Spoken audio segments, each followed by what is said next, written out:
Jurassic or Jurassic Park, 1 minute at a time. I'm Brad. I'm Dave. And today we're back to end the week with 102 of The Lost World. Kathy, darling, lunch is ready! Oh my god. Where's the crew? All over the place. It's going to be another short one today as we end out the week with minute 102. So, you ready to get into 102? Sure. Alright. As been on minute 101 of The Lost World, the ship had impacted the dock and was now being crawled over by InGen workers and security guards. As we open on minute 102, Ludlow and a guard had made their way up to the ship's bridge and discovered that the crew was literally laying all over the place. At the 10-second mark, the camera pulls back to reveal a hand gripping the ship's wheel, and Ludlow tries hard not to vomit. Back down the ship's deck, Ian and Sarah arrive, and Ian makes his way over to a small control console, and first looks down at the controls, then back towards the cargo bay doors that are making a whirring sound. At the 33-second mark, we look down and see another dead worker holding the remote for the cargo bay doors. At the 50-second mark, Ludlow comes out of the bridge and yells down to the workmen to check the cargo hold, and there may be crew down there. Ian suddenly realises and yells for everyone to get off the boat. He runs over to get Sarah, but as he does, a security guard arrives at the control station and pulls the remote out of the dead workman's hand. And this ends minute 102 of The Lost World. As we open, the guard's moving towards the ship's wheel, and last minute he told Ludlow the crew was all over the place, and as the camera pulls back and Ludlow enters the bridge, we see a hand gripping the steering wheel, and it ends just past the wrist. It's been chomped off, but there's obviously more of the body on the floor, but Ludlow looks down at, but sort of we don't see, obviously PG, and he turns away gasping, trying not to vomit, which is doing a lot worse job than what the guard did last minute when he entered the bridge. Yeah, exactly. And we cut back to the deck as workers run all over the place. Ian and Sarah walk onto the boat and move around the back of the Tyrannosaur cage and come to a small control station. The cargo hold doors behind them seem to be opening and closing on their own, or doing something. Malfunctioning in a way. Yeah, well, we're going to get to that in a minute. Ian walks around the back of the control station and sees a arm with the controls for the bay doors, the hand. I originally thought the hand was pushing both buttons, and that's why the doors don't know whether to open or close, but I think his hands, because we get a close-up at the end of the minute, it looks like his hand's only on the lower button, which would be the close button, but Ian turns and looks past Sarah at the doors as they continue to open and close, and Sarah turns to meet his gaze. I don't know if it was just my imagination filling in gaps or anything, but I always swore I could hear a low growl coming from the inside of the cargo hold. Well, you can hear the hydraulics and that of the doors as they're trying to open and close, or as they're moving. Yeah. And it's sort of. But this sounded more animalistic. This sounded like the tiger growl that they use in the first movie. Yeah. Yep. Yeah, and you could.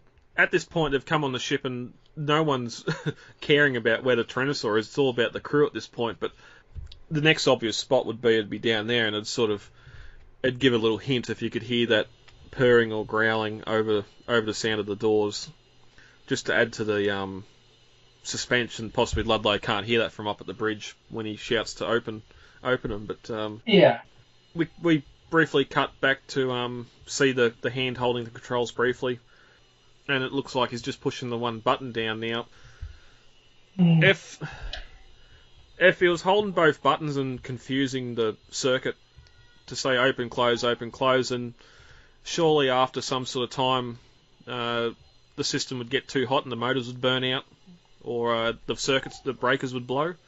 I would imagine so, yeah. Like if you've got a garage door or like a roller door and you've got an up and down button, if you sit there and hold both buttons up and down on for a long time, like after about an hour, those wires are going to get that hot it's either going to catch on fire or it's going to blow the breakers. And we're assuming this happened hours earlier out to sea. So, but then the other thing is this just him holding the down button closed to prevent the Tyrannosaur from pushing the doors open from inside? which makes the most sense, but you see him rise and lower at the same time without any sort of clue that the Tyrannosaur's pushing on the doors. So again, it's some things get pretty messy here, scripting wise, and how they sort of work things and do things. But it's a shame. Yeah. But we cut to Ludlow walking behind the bridge up on the catwalk and looking down at the deck below, and he yells out to his men down below, "Check the cargo hold. There may be crew down there," which just Ian has the worst look on his face as he realises that there's probably a lot more than crew down there. I love the idiot. Yeah, and he as he sort of realises and yells for everyone to get off the boat, he runs to get Sarah, but as he does, the guard arrives at the control station and bends over and pulls the remote from the dead person's hand. Which again, once that remote's pulled from the hand, surely the doors should stop trying to go up and down since the button's no longer being pressed. Yeah. You'd think, but yeah. But then it might be like a keyboard when you just hold the L button down for 5 minutes, it just buffers, and you got to wait another couple of minutes after you let go of the button for it to realise you're not holding it anymore. And one thing I do like is that it is the same security guard that denied Ian and Sarah at the front gate. And that's so it's like the return of this bumbling guy. Yeah. Yep. And it's sort of weird because Ian's going to run up in the next minute and tell him no, don't. And even by him being on the ship and yelling everyone off the boat, yes, that security guard knew he was at the gate and first denied him entry, then had another guard come up to say it's okay. Ludlow said they wanted to see it up close. If there was any other security guard, then why wouldn't you see Ian and Sarah as being there? They're in plain clothes, they're not in uniform, so they're obviously VIPs of some sort. And to listen when he starts saying everyone off the boat, instead of everyone just ignoring him and Ian talking to himself and yelling to himself.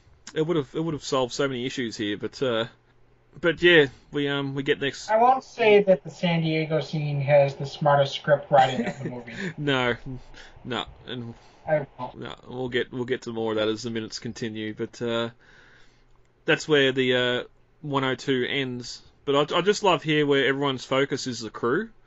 There's no one. There's no one sort of going, well, okay, where's this Tyrannosaur? Are they thinking it jumped ship out in the ocean somewhere, or which I could see it doing, really, in a way too, if it sort of gets too close to the edge and slips off.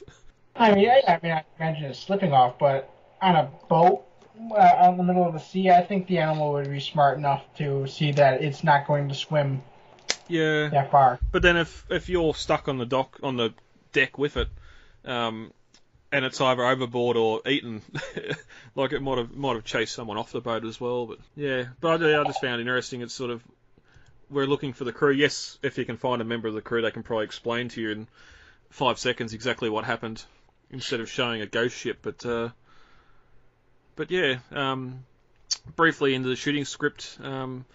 Last minute, everyone sort of climbed on the dock and seen pieces and crew and blood everywhere on the boat, and it's then when they see that Malcolm's like, everyone off the boat, this isn't good. And Sarah asks Ludlow, what in God's name have you done? And Ian repeats again, we need to get off this boat right now. And then Ludlow yells out, check the cargo hold, there may be crew down there. And we can see the cargo doors, they're bent, they're twisted, and they're not fully closed. And a guard arrives at the winch controls, about to open them. Yeah, that's 102. Anything else on that you want to discuss? No, I think we did that pretty well. Alright. Well, half an hour from now, John Hammond's dream, reimagined, will come true. For 1/100th the cost of building a destination resort thousands of miles away.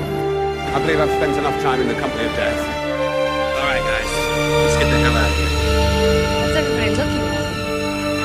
Tonight we'll christen Jurassic Park San Diego with a mega attraction that will drive turnstile numbers to rival anything in the park. Sightseeing's not to be a theme park, but a research station. This was where we did the real work. What do you think you were going to document? What do you think you were going to see? It is absolutely imperative that we work with the Costa Rican Department of Biological Preserves to establish a set of rules for the preservation and isolation of that island. These creatures require our absence to survive, not our help.